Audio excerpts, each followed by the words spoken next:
Good morning, House of Butterflies, friends and family. I hope that everyone is doing well. I am back because I am motivated today to do some videos and share some stories. Aside of the reasoning that I even started this, as you can see the video before this, but I wanted to share this story because being the House of Butterflies, I thought this would be a good story to share since we are emerging to beautiful things and growing. So this is a story of a little bit about my dad and my siblings. So, my dad was a Rolling Stone, and you know, I love my dad very much so, and you know, he had some demons and some issues, but I loved him nonetheless. So, my dad passed away 5 years ago, and that's something that I don't know if I'm gonna ever get past. So I will leave that there because I'm not quite ready to do that right now.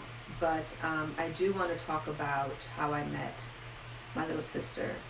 So for my little sister, or on the story of my little sister, I knew that she existed because, like I said, my dad was a Rolling Stone.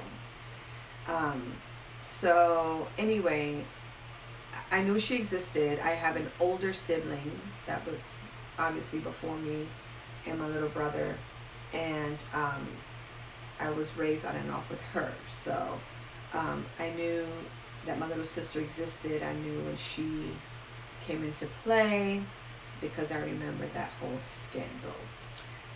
But anyway, after my dad passed away, a month later, I get a phone call from the funeral director. And so he says, "Hey, I got a call, and believe it or not, this happens more often than not.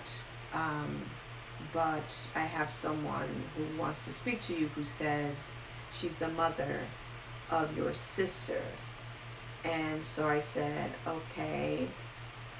Obviously, I knew it was not my older sister because, like I said, we were raised on and off with each other. So I said, "Okay." And in that moment when he said that to me, I thought, well, wonder what they want.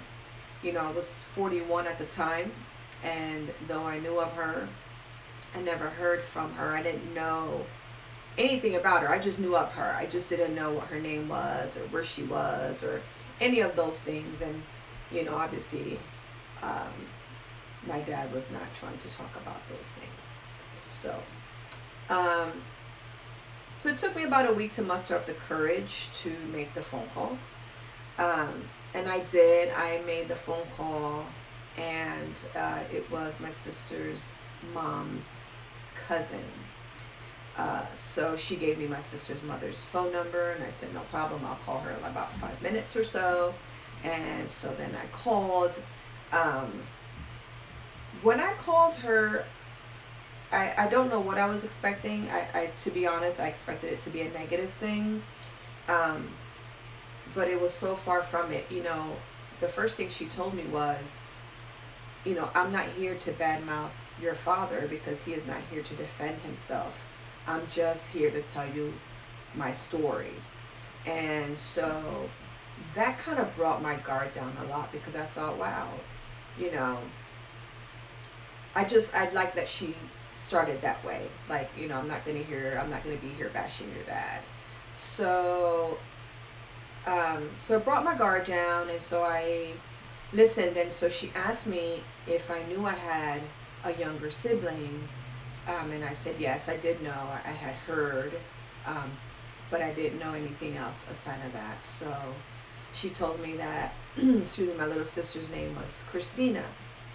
And so, we talked a little bit, and she asked me my name, and she knew of my little brother.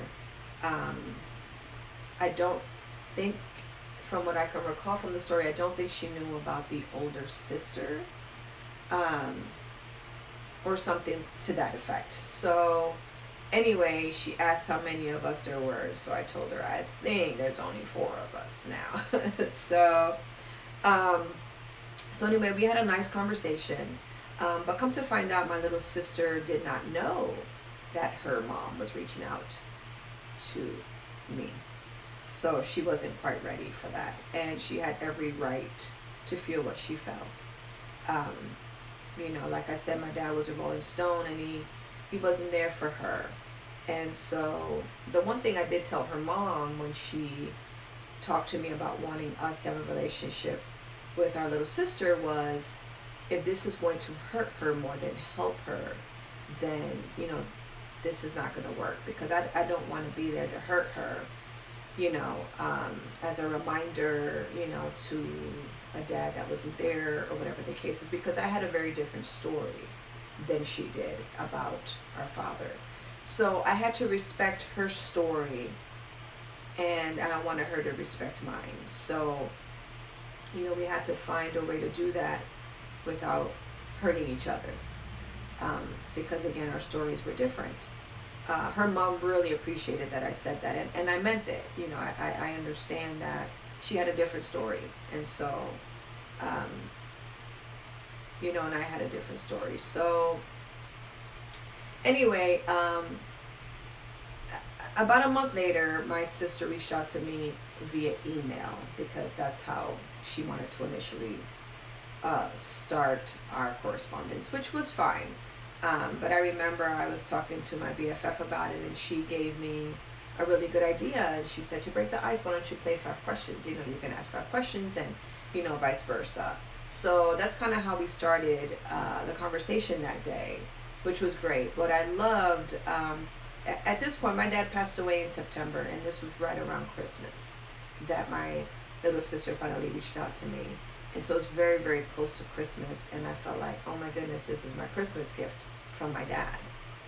And it was great, So I went back and forth with my little sister that day, and I just felt like, it was a gift. And so I would reach out to her all the time. I think I was just overly excited, and she was taking things slow because, like I said, she wasn't quite ready anyway. So I had to give her space, and like a month later, she reached out to me and said, hey, would you like to meet? And I'm like, absolutely. So once I met with her, we met that day. She lives about 2 hours and 15 minutes away. So in the interim of all this going on, I find out my little sister lives right here in the same state that I moved to 21 years ago now, and never even really knew it. So I got to meet her. I went a month later after we had our initial conversation via email.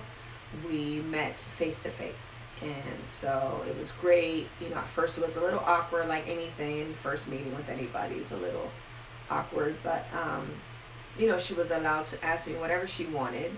And she just asked a couple questions, and I answered those for her. And so we got to talking, and we had so much in common, and we laughed and we joked.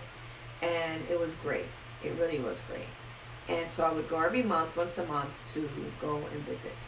So the next Christmas, we come around each other again. And this time, I now have a nephew. So in the interim, my little sister has a baby. My little sister, when I say little sister, she's in her 30s. I feel like I keep saying little sister, and you're imagining a very, very young child. But no, she is in her 30s. So, at this point, the next Christmas comes along, and I get another Christmas present. It's a baby. So, from my little sister. So, my older sister has been in and out of our lives forever, and that's another story for another day. But I found her again, and so the weird thing is, in the interim, prior to the next Christmas, my little brother now moves into Florida. And so he gets to meet my little sister, which, what are the odds my brother would move here? But that's just how it worked. And 5 months after that, I find my older sister, and she is 2 weeks from moving into the state of Florida. What are the odds that we're all going to be in the same state at one time? So I feel like my dad did from the other side what he couldn't do while he was here. You know, I felt like he made amends, and I hope that he's very peaceful and, you know, and he's happy and in peace for sure, because he had a lot of demons. But I hope that he's okay, because he brought us all together. He brought his children together. And so, you know, we're finally all in the same room and we take all these wonderful pictures, and I'm so excited. I feel like finally we're complete, and it was beautiful. And so, you know, here's the thing about this story, that, you know, my mom has her story, my sister's moms have their story, and so then my dad has his story, and it's their truths. Somewhere in the middle lies some other truth. You know how that goes. Everybody feels what they feel, and everybody interprets things how they interpret things. So, but none of it mattered. You know, we were grown-ups now, so we were able to come into each other's space because that is what we wanted to do. Not that our parents ever stopped us from coming into each other's space. It's just how it happened all these years in our childhood. But, you know, I think that in some families, when this happens and there's things that happen outside marriages or relationships that cause, you know, infidelity or whatever, and there's another child born, sometimes moms and or dads go against each other, and so therefore that is thrown into the children, and so then the children are kept apart from each other because the parents are holding on to resentments, you know. So I don't know if that was part of the situation, and again, it doesn't matter anymore. That was a long time ago. I'm now 46 years old. My little sister's in her mid-30s, and my brother is 44 years old. So my older sister is 51 years old. So it doesn't matter anymore. You know, we're all siblings. And so whatever those stories were when our parents were young and making those decisions, you know, we were not there. We were not a part of those decisions. We had no say in those decisions. We were just born. So, you know, whether our parents got along or didn't get along, none of it matters. We are siblings nonetheless. And so, you know, I think that, again, I think that's where families sometimes, you know, forget that the children are innocent bystanders of decisions that were made by the adults at the time. And they shouldn't have to pay for those things, you know, that, you know, people should be able to co-parent, and that they should be mature enough to have the siblings have a relationship, because these siblings didn't ask to be born, they were brought here. And so, you know, I think for us right now, it's a beautiful thing, because we all get along and we, you know, we love each other and everything. But it, you know, our as children, we didn't have that. We didn't have each other like in that way.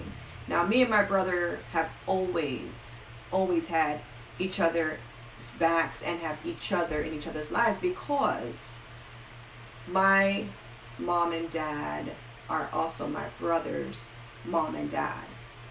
Unlike my sisters, they have different mothers. So me and my brother were brought up, raised in the same household. So our bond is different, and that's because we were raised together.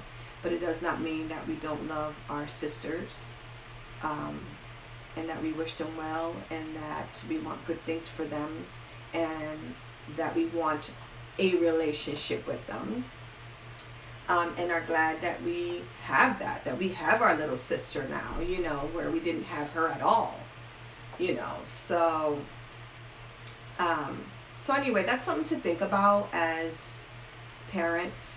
That sometimes, we get lost in our own emotional baggage, our emotional, whatever you want to call it. I mean, we could call it so many things. Our emotions.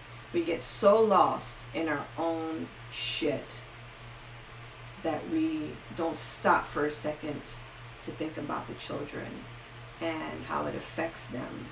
You know, adults need to deal with adult things during their adult time together. However you guys want to do that, you deal with that separately. Um, and when the children are together and you bring the children together, all that is outside of this, outside of the children, outside. You deal with your adult problems at your own time. And because people, they need to have each other's back. Siblings should have each other's back, and families is a big thing. Family, my grandmother was the matriarch of our family, and she passed away at 97. And so family was everything, and that's just how I was raised, when it came to my mom's mom. And so, I just think it's a big deal. I think it's a big deal, and I think it's important that families love each other, and we're going to have fights, and we're going to have disagreements, and that's okay. So what? But get past it. Be mature enough to get past it and love each other and be there for each other. So that's my story. I'm my little sister, Christina, and I now have this beautiful boy, Noah, who is her son, that I am getting to be a part of his life here in Florida because he lives here, where my brother's children all live in New Jersey. So I don't see them because I don't live there. But when they come here, yes, I get to see them and spend time with them. But that's, we live in a whole other state, so it's a little bit different where I have my nephew right here. So I get to see him, obviously, a whole lot more often. But I love them all. And then I do have a 22-year-old daughter. And so she is being raised with her little cousin because he's here, though she knows her other cousins in New Jersey as well, because we do visit and they visit us. So anyway, I just wanted to share that story, and I hope that it helps somebody and maybe made you think of things a little bit differently when you hear the story, because you may be so adamant about how you feel and what you think about it. And then when you hear someone else's story, let's say, for instance, us as the children, not the adults in the relationship at the time, but us as the children, how it affects us, and how it would have been really wonderful to be around each other when we were young, being raised together. And so, but it doesn't matter now. That's the past, and I don't live there. I lived it, but I don't live there anymore. And we got past that. So just wanted to share the story. I hope that everyone is doing well, and I hope that you're enjoying the holidays. It's kind of like the in-between days, between Christmas and New Year's, and I'm very, very, very blessed. So I am on vacation. I go back next week. But I just wanted to share that story, and I hope that everyone has a beautiful and wonderful and happy and safe New Year. And I will see you again soon on here, I'm sure. Everybody take really good care of yourselves.